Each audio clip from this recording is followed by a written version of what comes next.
Hi everyone. Issue ఏంటంటే మీకు తెలిసిందే కదా, ప్రణీత్ పి హనుమంతు సంథింగ్ ఏదో మొత్తానికి ఏదో కామెడీ చేయాలనో గ్రూప్ డిస్కషన్ పెట్టాలనో సంథింగ్ వాళ్ళ దొరద అనమాట. ఏదో చేయాలని ఛానల్ అయితే పెట్టారనమాట.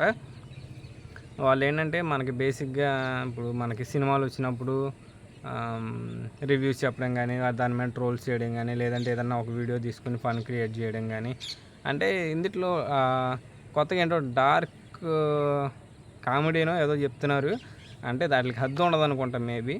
అంటే ఏ బూతులైనా మాట్లాడవచ్చు, ఎవరినైనా ట్రోల్ చేయొచ్చు, ఏదైనా చెప్పొచ్చు అనేది దాని అంతరార్థం ఏంటో తెలియదు. కానీ వాళ్ళు రీసెంట్గా ఒక గ్రూప్ డిస్కషన్లో అయితే మీరు అందరూ ఆల్రెడీ వినే ఉంటారు. జస్ట్ తెలియని వాళ్ళ కోసం సింపుల్గా ఏంటంటే, ఈ హనుమంతు అనేవాడు అట్లాగే కొందరు ఫ్రెండ్స్ కలిసి ఒక గ్రూప్ డిస్కషన్ పెట్టుకున్నారనమాట. ఒక వీడియో తీసుకుని దాని గురించి వాళ్ళు ఏదో ఫన్ క్రియేట్ చేయాలనుకున్నారో, అంటే అది ఎంత దూరం వెళ్తుందని ఆలోచించారో లేదో ఏంటనేది తెలీదు.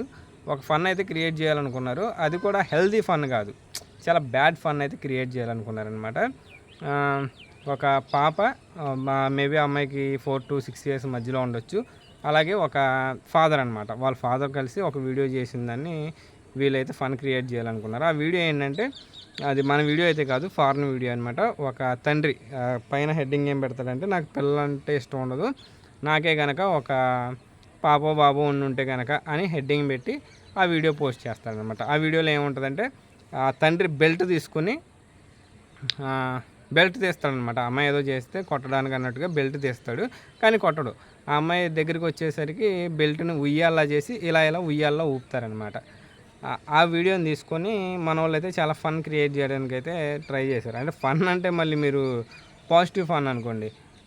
బెల్ట్ తీసిన తర్వాత ఏం చేయాలి, ఏం చేస్తే బాగుంటుంది, ఆ అమ్మాయి ఏ రైమ్ చెప్తే బాగుంటుంది, వాళ్ళ నాన్న సంథింగ్ అదంతా వల్గర్ అనమాట. నోటితో చెప్పలేము, అది మీరు ఊహించుకోవచ్చు, ఆల్రెడీ చూసే ఉంటారనమాట.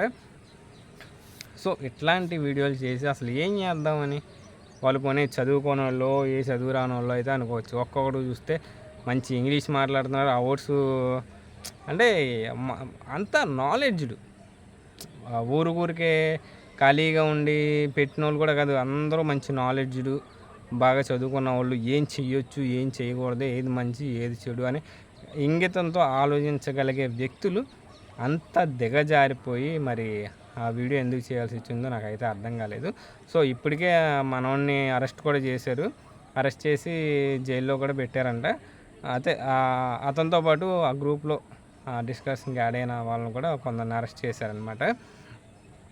సో అంటే వాళ్ళు ఎంత దూరం ఆలోచించి ఉండరు, కాకపోతే ఏదో ఫన్ అని చేసుకుని ఉంటారు. కానీ ఆ ఫన్ కూడా మంచిగా చేసుకుంటే బాగుంటుంది. ఒక తండ్రిని కూతుర్ని తీసుకొని అట్లా చేయడం తప్పు కదా. ఇప్పుడు వాళ్ళు ఉన్నారు, వాళ్ళ ఫ్యామిలీ మెంబర్స్లో కూడా చెల్లెల్లో, సపోజ్ హనుమంత్ అన్నవాడికే చెల్లి ఉందనుకో, వాళ్ళ ఫాదరు ఇట్లానే క్రియేట్ చేయగలుగుతాడా?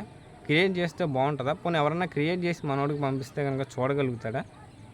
అంటే ఫన్ అంటే హెల్తీగా ఉండాలి, మనకు నవ్వు రావాలి, అంతేనే. కానీ కుళ్ళు జోకులు, అలాగే నోటికి ఏదో వస్తే అది మాట్లాడాలు, అలాంటివి చేయకూడదు.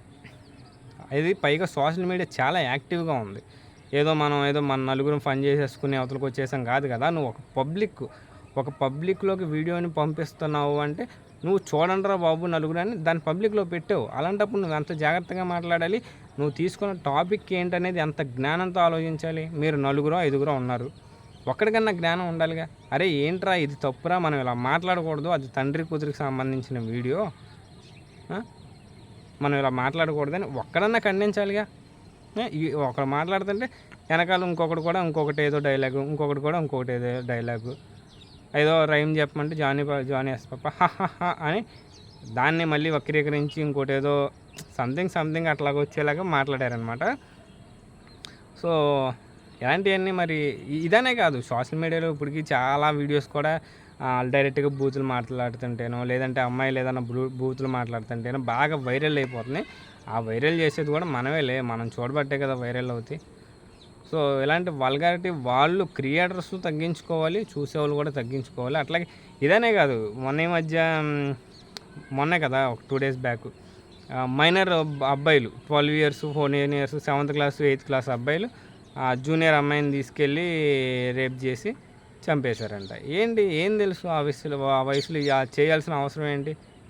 కేవలం సోషల్ మీడియానే కదా! ఆ వయసులో అంత నాలెడ్జ్ వాళ్ళకొచ్చిందంటే ఎట్లాగా? నాకే ఈ ఎందుకు మన ఇన్‌స్టాగ్రాము, ఫేస్‌బుక్ రీల్స్ ఓపెన్ చేయంగానే అయ్యే. ఏంటేంటో చెత్త డాన్స్‌లేత్తన్నారు మొత్తం. అంటే ఏమీ తెలియనోడు కూడా నేర్చుకునేలాగా ఉంటాయి. అది. అంటే ఆ వయసులో ఆడికి అప్పుడప్పుడే ఏదో తెలుస్తా ఉంటది. ఆడేదో చేయాలనుకుంటాడు. దాన్ని తీసుకెళ్ళి వేరే ఎవరి మీదో ప్రయోగిస్తాడు. సో, క్రియేట్ చేసేవాళ్ళు కూడా అలాగే ఉండాలి. అట్లాగే ఈ యాప్స్ వోళ్ళు కూడా చాలా తీవ్రంగా అట్లాంటి అసభ్యకరమైన వీడియోస్‌ని బ్యాన్ చేసి ఆ టెక్నాలజీ మనం ఏఐలో ఎంత ముందుకు పోతున్నాం? ఆర్టిఫిషియల్ ఇంటెలిజెన్స్ అంట. మనం ఏదన్నా కమాండ్ ఇవ్వంగానే అది ఆటోమేటిక్‌గా క్రియేట్ చేసి మనకు పంపిస్తుంది. సో, అలాంటిది ఇట్లాంటి ఆటిల్ని అరికట్టలేమా? ఒకసారి ఆలోచించాలి. ఇట్లాంటి టెక్నాలజీ క్రియేట్ చేసేవాళ్ళు ఎవరైనా సరే ఆలోచించి ఇట్లాంటివి తగ్గించాలి. ఆహ్, అట్రాక్ట్ అయిపోతున్నారు పిల్లలే గాని ఎవరైనా సరే సోషల్ మీడియాలో ఆ వల్గారిటీని చూసి ఏంటో మనం కూడా తెలుసుకోవాలి. అది విజువల్‌గా చూస్తున్నారు. అంటే విజువల్‌గా కనిపిస్తుంది. దాన్ని మనం ప్రాక్టికల్‌గా ఏమైనా చేయొచ్చు. ఇలా చేస్తే ఎట్లా ఉంటది? అదే కదా మరి ఇప్పుడు ఆ మైనర్ అబ్బాయిలు చేశారంటే ఏంటి అర్థం? వాళ్ళకేం తెలుసు అలా చేయాలని? ఇలా సోషల్ మీడియాలో పెట్టబట్టే కదా! ఈ నెట్లు ఫ్రీగా ఇవ్వబట్టే కదా! ఇది ఏదైనా మనం ముందుకెళ్ళేలాగా చూడాలి. వాళ్ళకి నేర్పించాలి. మరి ఇది ఎవరిది తప్పనాలో ఏంటో తెలీదు.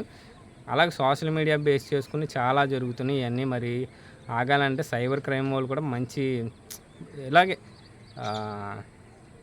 కఠినమైన చట్టాలను తీసుకురావాలి. శిక్షలు ఎయ్యాలి. అట్లాగా మళ్ళీ చేయకూడదు అనే ఆలోచన అందరికీ రావాలన్నమాట.